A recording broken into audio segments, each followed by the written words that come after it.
Lam Long lahir saat Perang Vietnam tahun 1970 dari seorang wanita Vietnam dan seorang tentara kulit hitam Amerika Serikat. Dia besar di Vietnam dan dia mengalami masa kanak-kanak yang sulit. Dia tampaknya tidak dapat bersekolah karena diskriminasi terhadap anak-anak tentara Amerika. Diskriminasi yang dialami Lam Long sangat berat karena dia adalah anak dari tentara Amerika berkulit hitam. Anak-anak melemparkan batu kepadanya dan menyebutnya anjing hitam. Pada tahun 1984, pada usia 14 tahun, Lam Long melarikan diri ke Alabama, Amerika Serikat, di mana dia tinggal di ruang bawah tanah sebuah gereja dan kemudian dia tinggal dengan sebuah keluarga.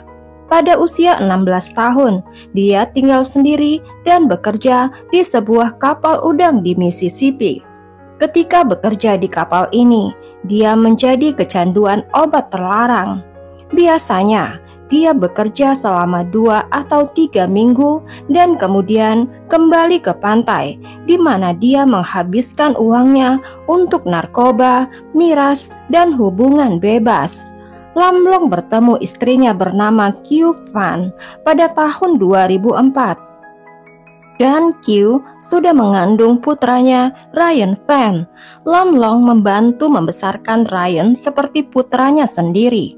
Kemudian Q mempunyai 3 anak bersama Lam Long, yaitu Hannah, Lindsay, dan Danny. Ryan sangat protektif kepada saudara-saudaranya. Pasangan ini tinggal bersama ibu Q di Bayou La Batre, di desa nelayan 30 km barat daya kota Mobile, di mana Lam Long masih bekerja di kapal udang selama lebih dari 15 tahun. Sampai badai Katrina menghancurkan industri tempat mereka tinggal. Mereka kemudian pindah ke Hinesville. Lam Long kesulitan mencari pekerjaan di sini, dan dia kembali menggunakan obat terlarang dan mengalami depresi. Lam Long ditangkap pada bulan Oktober atas tuduhan kepemilikan narkoba. Pada tahun 2007, keluarga ini kembali ke Bayou La Batre. Sekembalinya mereka ke Alabama, hubungan mereka menjadi tegang dan memburuk. Lam Long tidak dapat menemukan pekerjaan dan memiliki masalah narkoba. Dan tampaknya Lam Long memiliki pacar. Pasangan ini sering bertengkar. Pada tanggal 7 Januari 2007, Lam Long pergi ke salon kuku tempat istrinya bekerja untuk meminta sejumlah uang kepada Q.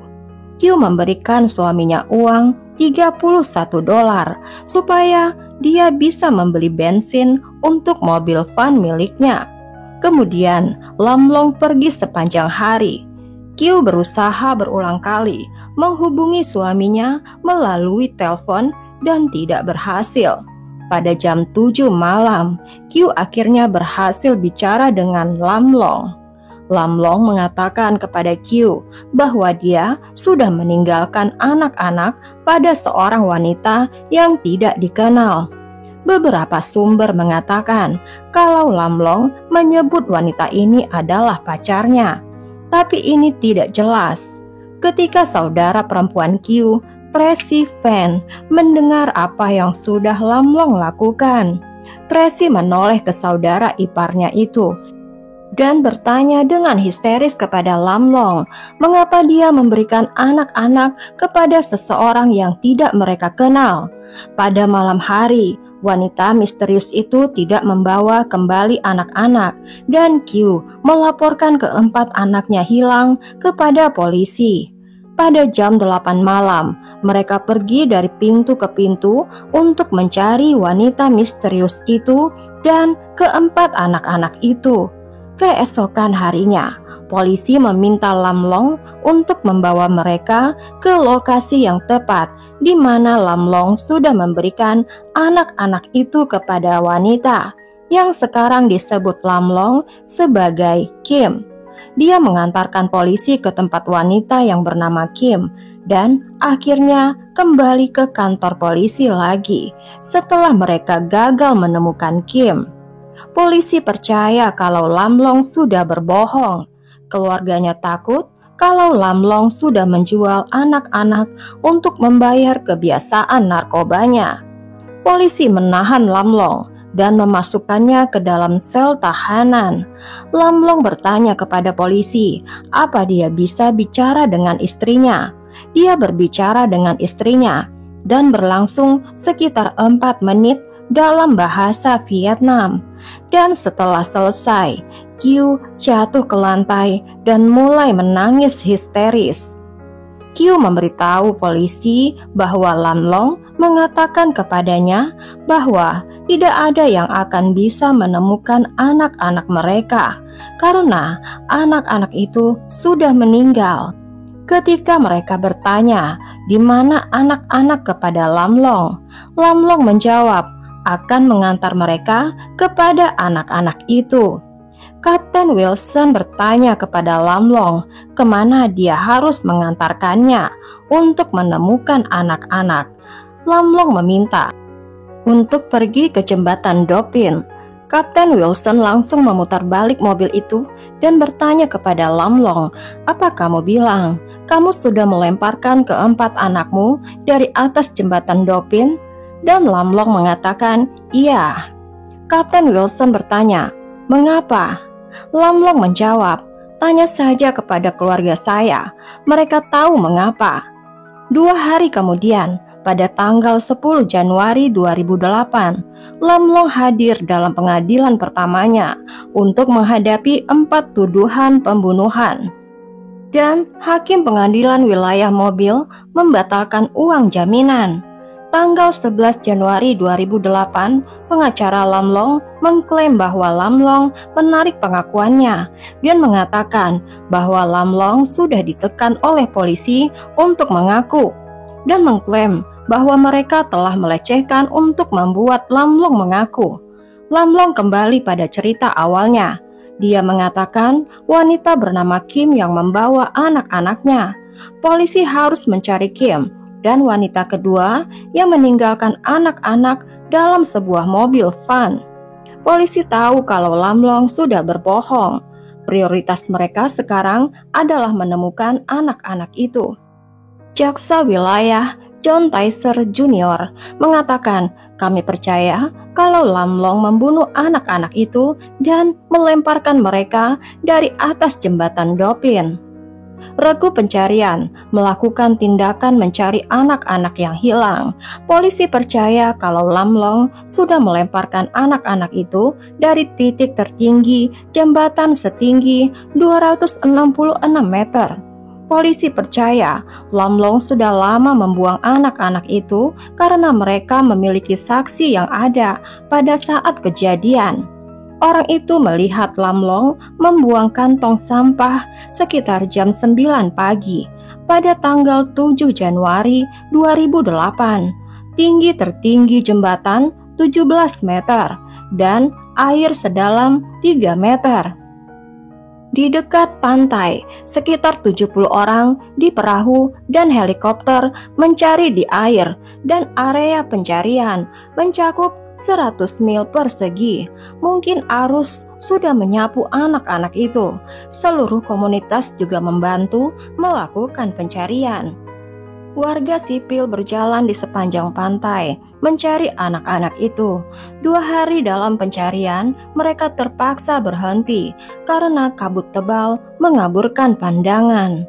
Setelah fajar dan cahaya matahari di atas perairan di wilayah Southern Mobile County, dari gelombang sinar matahari melihat ke 3 titik di daerah Mississippi, membantu penyelamat menemukan area tertentu.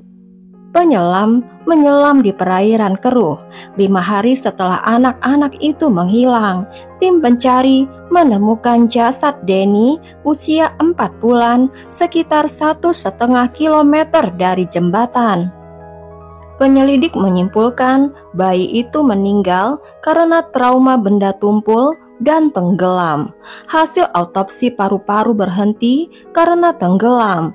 Ketika anak itu dilempar dari jembatan, dia masih hidup. Pada tanggal 13 Januari 2008, tim pencari menemukan jasad Ryan yang berusia 3 tahun. Tanggal 15 Januari 2008, jasad Lindsay berusia 1 tahun ditemukan di dekat Teluk Hose Bay. Akhirnya tanggal 20 Januari, jasad Hannah usia 2 tahun ditemukan, berjarak ratusan mil dari Dauphin Island. Persidangan Lam Long dimulai. Atas saran pengacaranya, Lam Long mengaku bersalah dan Lam Long meminta hukuman mati. Lam Long menulis surat kepada hakim. Dia mengatakan, "Saya mengaku bersalah dengan apa yang sudah saya lakukan, membunuh 4 anak-anak saya. Hari mereka meninggal, saya tidak mau lagi hidup. Tapi saya tidak tahu bagaimana untuk mengakhiri hidup saya. Tolong kabulkan permintaan saya untuk hukuman mati sesegera mungkin." Setelah juri dipilih, Lam Long menarik permohonan itu dan malah mengaku tidak bersalah. Pertama dia mengaku bersalah dan sepertinya dia menyesal, tapi berikutnya malah mengaku sebaliknya. Lam Long mengatakan dia tidak mengerti bahwa hukum Alabama membutuhkan persidangan dalam kasus pembunuhan besar-besaran, bahkan ketika terdakwa mengaku bersalah. Pada tanggal 1 April 2008, Lam Long mengaku tidak bersalah atas 5 tuduhan pembunuhan. 1 untuk masing-masing pembunuhan dan 1 lagi untuk keseluruhan pembunuhan. Pengacaranya meminta kepada hakim untuk merubah tempat persidangan karena mereka takut juri dan hakim bisa memihak. Negara menolaknya karena mereka bisa menemukan hakim dan juri yang tidak memihak di Mobile County. Pengacara Lam Long meminta izin kepada hakim untuk pergi ke Vietnam untuk mewawancarai keluarga Lam Long karena dia akan menghadapi ancaman hukuman mati. Pengacara dengan biaya $7,5, tapi ditolak sebagai gantinya. Dana itu digunakan untuk video conference. Pada tanggal 16 Maret 2009, sidang Lam Long dimulai. Q bersaksi hubungannya dengan Lam Long memburuk ketika keluarganya kembali ke Alabama setelah pindah. Sementara setelah badai Katrina, Q mengatakan Lam Long punya pacar dan memakai narkoba. Lam Long tidak punya pekerjaan setelah dia berhenti dari pekerjaan di restoran. Lam Long adalah pengangguran kronis yang kecanduan narkoba dan kebiasaannya bergadang sepanjang malam. Lam Long bukan ayah yang baik. Dia tidak penuh perhatian dan bukan pencari nafkah yang baik. Lam Long selalu minta uang kepada Q. Ibu Q mengatakan hari-hari anak-anak itu sebelum meninggal, Lam Long bangun pagi dan meletakkan anak-anak itu di mobil van-nya dan mengatakan dia akan pergi berkendara. Pada pagi hari yang dingin itu, Hannah, Lindsay, dan Danny tidak memakai mantel dan sepatu. Hanya Ryan yang berpakaian yang sesuai dengan udara dingin. Jaksa mengatakan Lam Long membawa anak-anak ke puncak jembatan Dauphin Island dan melempar mereka satu persatu dari atas jembatan. Lam Long mengatakan anak-anak itu tidak akan bisa ditemukan dan Lam Long malah tertawa.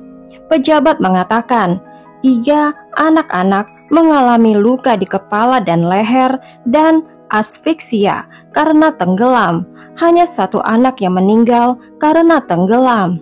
Pengacara Greg Hughes mengatakan pada juri untuk mengurangi tuduhan menjadi pembantaian manusia terhadap Lam Long.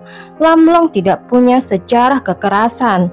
Dia menderita penggunaan narkoba jangka panjang dan dia tertekan karena masalah hidupnya. Juri menghukum Lam Long 5 tuduhan pembunuhan besar-besaran, 1 untuk setiap anak dan 1 kali tambahan. Juri merekomendasikan hukuman mati. Pengacara mendesak hakim menghukum Lam Long seumur hidup tanpa pembebasan bersyarat sebagai alternatif hukuman mati.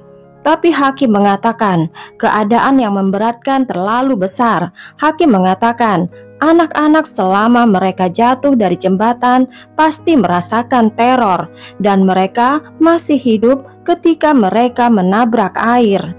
Hakim Gredig mengatakan Lam Long membunuh anak-anaknya untuk menyiksa istrinya.